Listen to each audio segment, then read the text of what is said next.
ученые, филологи, историки-кавказоведы из разных регионов России. В международной научно-практической конференции, посвященной юбилею известнейшего ингушского лингвиста Заурбека Мальсагова, принимают участие более 30 исследователей. Доклады ученых посвящены биографии основателя ингушского алфавита, раскрывают его деятельность в качестве журналиста, писателя и драматурга. Заурбек Куразович Мальсагов был личностью незаурядной, являлся одним из представителей первой плеяды ингушской интеллигенции, был человеком, который стоял у истоков зарождения ингушской государственности. Он также был с 1930 по 1934 годы был директором Ингушского научно-исследовательского института краеведения, а затем уже по 1936 год, извините, а затем уже объединенного Чечено-Ингушского научно-исследовательского института. Заурбек Мальсагов родился 3 июня 1894 года в городе Буйнакск в семье полковника царской армии. Среднее образование он получил в Благовещенске. С первых лет установления советской власти на Кавказе он становится членом КПСС и работает в органах народного просвещения,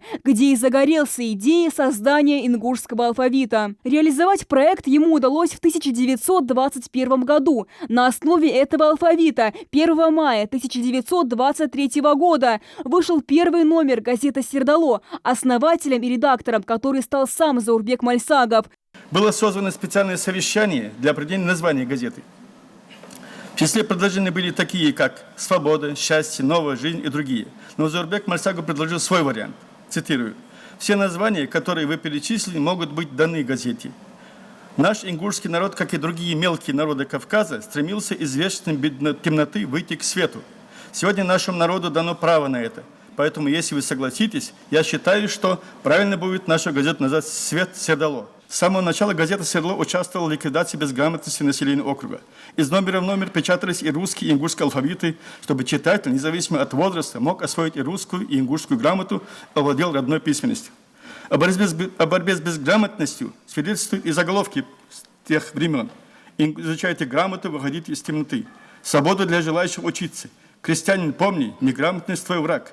Биографию выдающегося деятеля детально изучила профессор кафедры истории Ингушского государственного университета Марем Долгиева. На конференцию профессор подготовила доклад, посвященный просветительской деятельности Заурбека Мальсагова. Заурбек Куразович составил первую ингушскую грамматику на основе работы Услара. В течение 2 лет, 25-26 годы, этот труд вышел на русском и ингушском языках. Ингушская грамматика со сборником ингушских слов Заурбека Куразовича Мальсагова была издана государственной типографией Ингушской автономной области «Свет» во Владикавказе на 226 страницах. В международной конференции принимают участие не только ученые, но и родственники знаменитого лингвиста. Фатима Мальсагова, племянница Заурбека Мальсагова, с теплом вспоминает о знаменитом дяде. Дядя Заурбек ушел раньше, чем я родилась. Поэтому я его знаю только со слов близких людей. Я поступила во Фрунзенский университет. И жила у тети Зины, родной сестры дяди Заурбека. У нее была большая комната, это в депортации, в Киргизии. Большая комната, и к ней собирались очень часто Мальсагов, Дашлаков,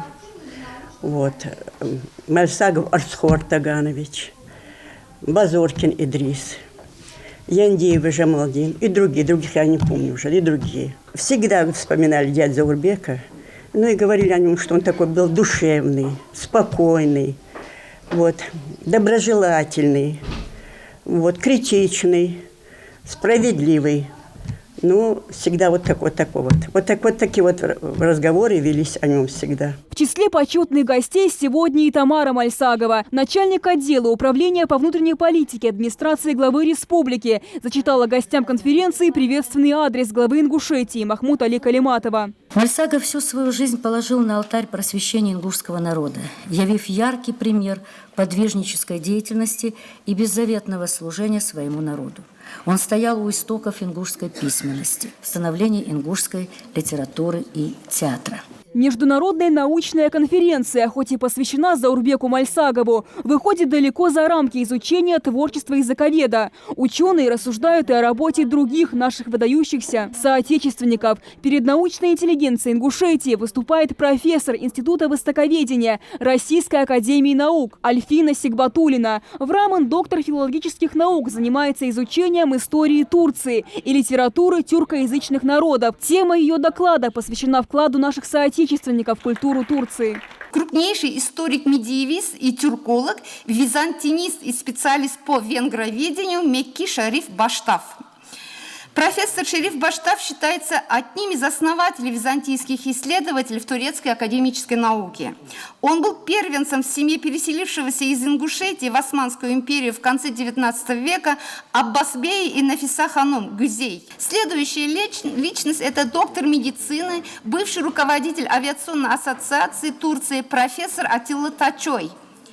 Сын переселенцев Тачои Соллахзада Андарки и Асиат Ханум, могилы которых находятся также в Бейшехире. На повестке международной конференции также стоят вопросы изучения современных кавказских языков, а также история и литература народов Северного Кавказа.